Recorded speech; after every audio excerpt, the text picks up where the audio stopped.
Oi, por favor, você poderia me mostrar por aqui algum objeto que tenha a forma de uma figura geométrica? Posso. Poste. Forma cilíndrica. Este botão seria um círculo. Essa janela, por exemplo, né? Tem uma fórmula retangular. Aqui, por exemplo, essa linha. É isso mesmo, basta você dar uma olhadinha à sua volta para você perceber como nós estamos rodeados por objetos que têm formas, tamanhos e outras características. E foi observando as formas existentes na natureza e os objetos criados pelo homem é que foram identificadas as figuras geométricas. É isso mesmo que você está pensando. As figuras geométricas são o assunto da nossa teleaula. Nessa teleaula, você vai conhecer ou recordar os diversos tipos de figuras geométricas. Desde as figuras geométricas elementares, como o ponto, a reta e o plano, até os sólidos geométricos, como o prisma e o cilindro, e os sólidos geométricos truncados e vazados. Por favor, você pode me dizer que figura geométrica ou figuras geométricas podem ser vistas nessa peça aqui? Seria um semicírculo com um quadrado interno, um cone e uma esfera. Uma esfera e uma haste cônica. Viu como é importante ter as figuras geométricas na cabeça? Porque mesmo as peças mais complicadas, como é o caso deste manípulo, podem ser associadas a um grupo de figuras geométricas. E se você pode relacionar uma peça ou um objeto da mecânica com as figuras geométricas, fica muito mais fácil ler e interpretar os desenhos técnicos mecânicos. Então, o que estamos esperando?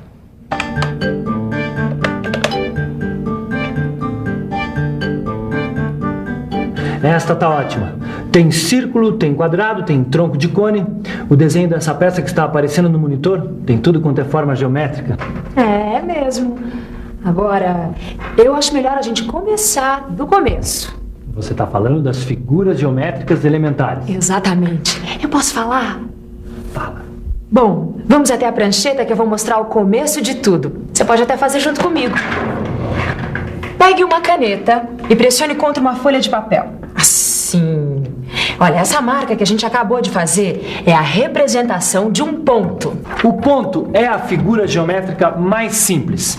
Ele não tem dimensão. Quer dizer, ele não tem nem comprimento, nem largura, nem altura. No desenho, o ponto fica determinado pelo cruzamento de duas linhas. Para identificar o ponto, nós usamos as letras maiúsculas do alfabeto latino.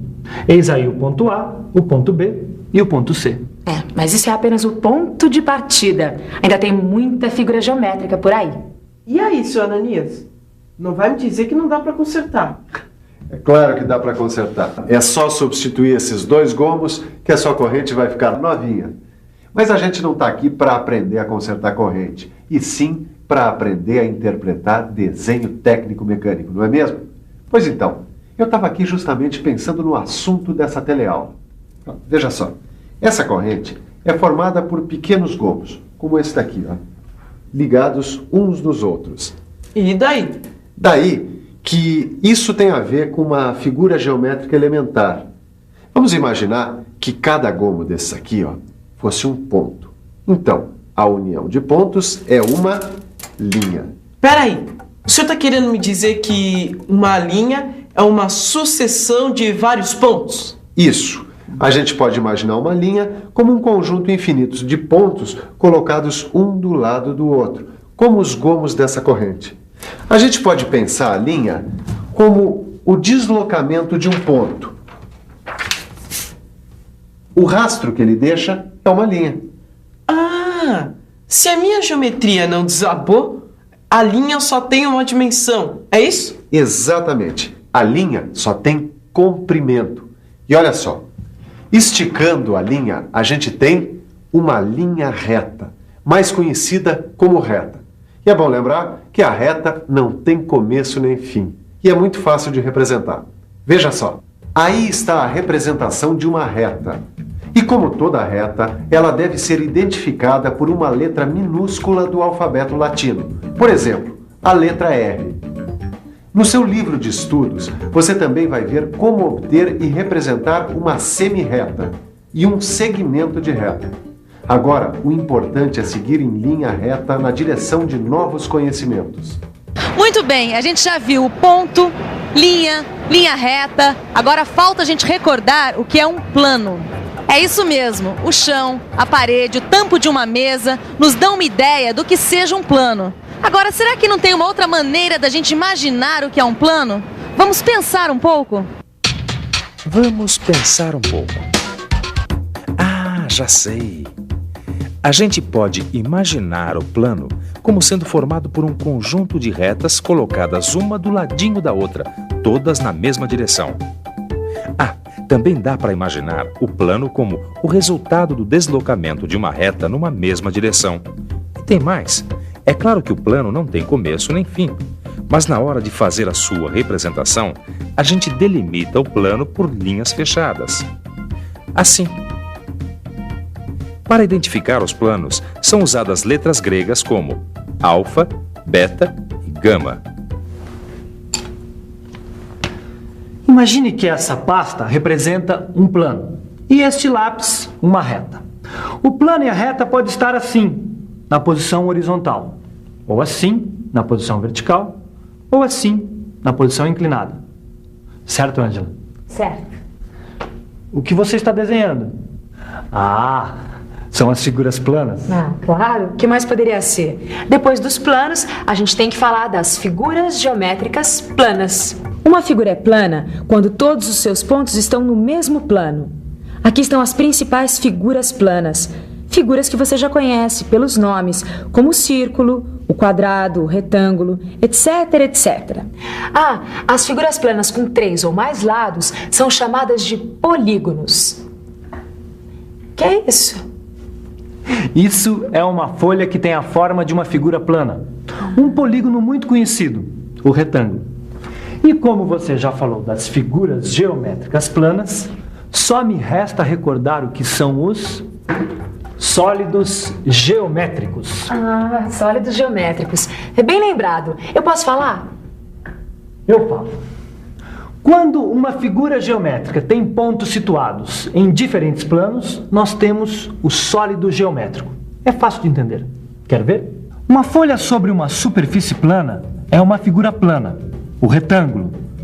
Agora, se a gente empilhar várias folhas bem alinhadinhas, a gente tem um sólido geométrico. Assim fica fácil perceber que um sólido geométrico tem pontos em vários planos. E também é muito fácil perceber que o sólido geométrico tem 3 dimensões: o comprimento, a largura e a altura. Existem infinitos sólidos geométricos, mas a geometria só estuda alguns deles, aqueles que possuem determinadas propriedades.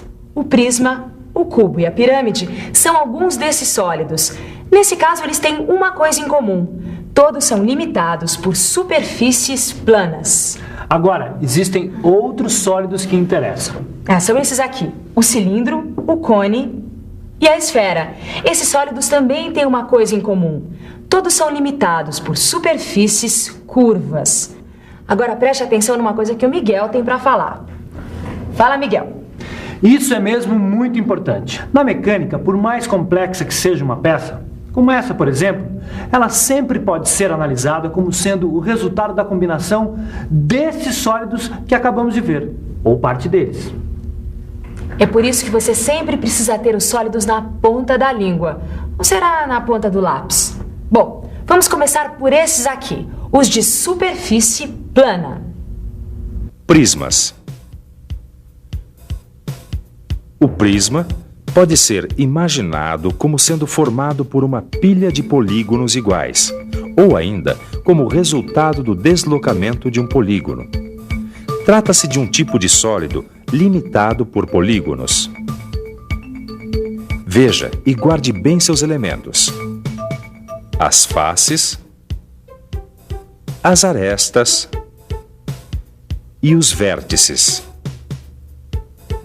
Como a base desse prisma é um retângulo, ele é chamado de prisma retangular. Quando a base é um triângulo, temos um prisma triangular, e assim por diante. O prisma, que tem todas as suas faces formadas por quadrados iguais, é conhecido como cubo. Pirâmides. A pirâmide também é um sólido limitado por polígonos. e pode ser imaginada como resultado do empilhamento de polígonos semelhantes, mas cada vez menores. Outro jeito de imaginar a pirâmide é esse: o sólido formado ao ligar os vértices do polígono a um ponto P situado no espaço. O nome da pirâmide depende do polígono que forma sua base. Essa, que tem um quadrado como base, é chamada de pirâmide quadrangular.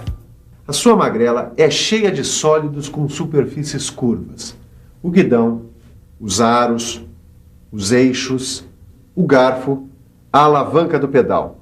E todas essas partes podem ser associadas ao cilindro, ao cone e à esfera, os chamados sólidos de revolução. Sólidos de revolução?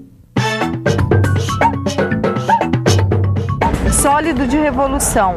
Sólido gerado pela rotação de uma superfície plana em torno de um eixo. Cilindro.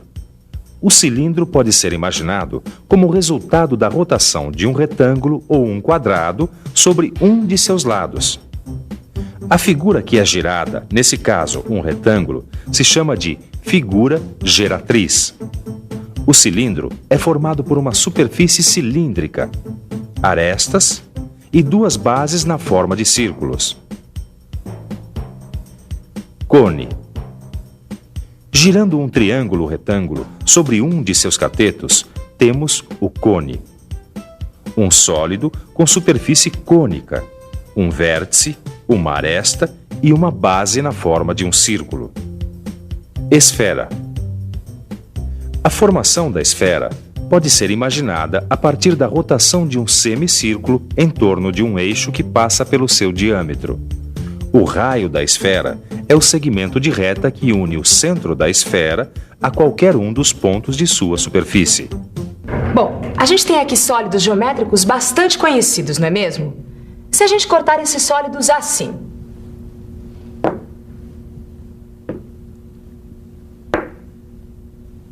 Veja só o que acontece. A gente obtém novas figuras, ou seja, sólidos geométricos truncados, que são chamados de troncos. Esse aqui, por exemplo, ele é um tronco de prisma. Exatamente. E agora só falta falar dos sólidos geométricos vazados. Os sólidos geométricos vazados são aqueles que apresentam partes ocas, como esse cilindro vazado com um furo quadrado. Reparem que se trata de um cilindro de onde foi retirado um prisma quadrangular. Veja. Depois de tudo isso que a gente ouviu, vale a pena lembrar uma coisa que é super importante. Pode ser a peça mais complexa do mundo. Com certeza ela pode ser analisada como sendo o resultado da combinação de sólidos geométricos, ou parte deles, não é mesmo? É isso aí. E é por isso que vale a pena você ficar de olho na revisão de tudo que a gente viu nessa teleaula. E atenção, se liga aí, que é a hora da revisão. Nessa teleaula, você recordou os diversos tipos de figuras geométricas, começando com as elementares como o ponto, a linha e o plano, passando pelas figuras geométricas planas, até chegar nos sólidos geométricos, limitados por superfícies planas, como o prisma, o cubo e a pirâmide, e nos sólidos que apresentam superfícies curvas, como o cilindro, o cone e a esfera, os sólidos de revolução. Por último, você viu o que é um sólido geométrico truncado e um sólido geométrico vazado. Mas o mais importante é que você ficou sabendo que, com essas figuras e sólidos geométricos, é possível analisar qualquer tipo de peça, até as mais complexas. Chaveta plana é um prisma retangular. A porca sextavada é um prisma hexagonal vazado. Viu só como as figuras geométricas têm tudo a ver com o seu trabalho? No seu livro de estudos, você vai encontrar mais detalhes sobre as figuras geométricas. Detalhes que você vai ter que dominar para aprender a ler e a interpretar um desenho técnico mecânico. Bons estudos!